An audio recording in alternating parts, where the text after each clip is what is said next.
We are very sad and we are very deflated in the fact that we couldn't find him alive, but relieved that we've brought him home. Calgary police have announced that an 11-year-old boy who disappeared almost 2 weeks ago has been found dead. The remains of Parker were discovered in a water pipe under the city's major north-south expressway. Police searched the area after receiving a tip that one of his shoes had been found nearby. The grim discovery brings a massive weeks-long search to an end. CBC's Colleen Underwood has been following this story, and she joins us now from Calgary. Colleen, that was quite the press conference that we had from Calgary Police. Right. What do authorities think happened to Parker? Sarah, Parker was reported missing nearly 2 weeks ago while at a day home. The 11-year-old is autistic and nonverbal and appeared to have wandered off. CCTV last captured him walking along the street more than an hour later, and police say he was never seen again. Then today, police found his body about 1 kilometer away from where he was last seen. Now, it's an area police and others had searched, but police say it wasn't until that shoe had washed up that they were prompted to return and were led to that network of pipes. It's believed he made his way down a pathway where there are no cameras towards a creek and mostly industrial area, and police say there's no evidence of any foul play. Today's outcome is deeply felt by those who spent countless hours looking for him. Like everyone else, we hoped for a different outcome.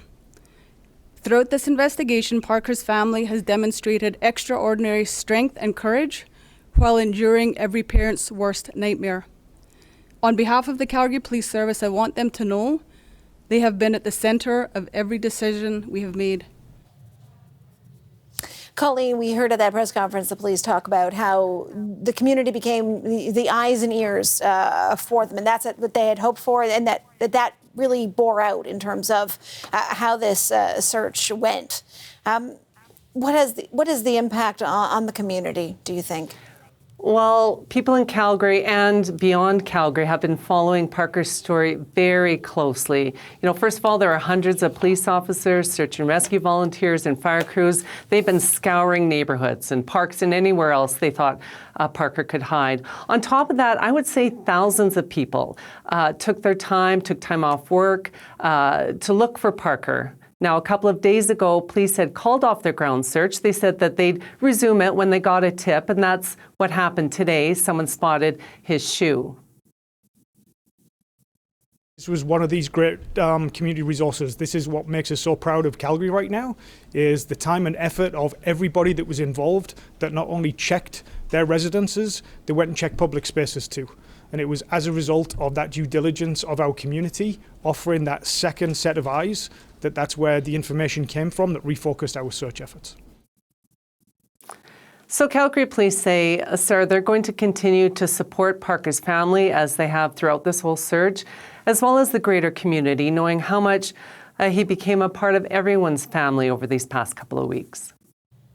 Thanks, Colleen. That's CBC's Colleen Underwood in Calgary. Okay, so for more on the police efforts into this lengthy search, I want to bring in Cash Heed. He's former BC Solicitor General and former Chief of Police for the West Vancouver Police Department. Cash, it's great to have you on the show. Thank you.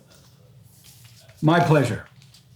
So you've obviously, like so many of us across the country, been following the news of the disappearance of Parker, the unique circumstances of this search, given that he has autism and how that played into the complications of what police and the public were up against trying to find him.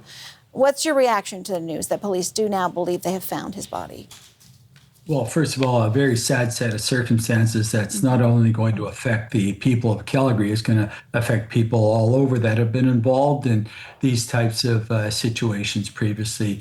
I immediately defaulted to a search I was involved in, which led to tragedy when I was a young officer that has directly affected me. So at the end of the day, it happens quite often, the information does come in from the public.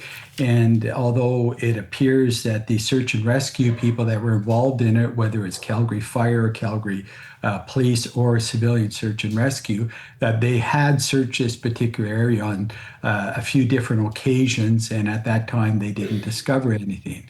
And given where the young Parker was actually found, it's very difficult for them, whether they're using canine dogs or some other type of technology or human searches to try and locate it. So, again, at the end of this, almost 2 weeks later, information came in and they reassessed what they had to do. They went back in with a different frame of mind and, of course, discovered the body.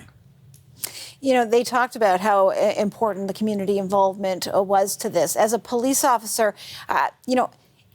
it's not every story or investigation that the police are involved in that captures the imagination, the attention of the public to the point where they are willing participants and willing to help police in the way that we saw play out in Calgary. What do you make of that, communication to the public as something, to some large extent, I think went right in terms of engaging the public here? Well, it draws us together, and it seems that when we're dealing with young people, when we're dealing with children, when we're dealing with people that have some type of disability, it kind of hits our heart a lot more. And I'm talking not only from a police perspective, but a member of the community, where we're wanting a successful conclusion at the end of this, which is just not locating the body. We want to feel good.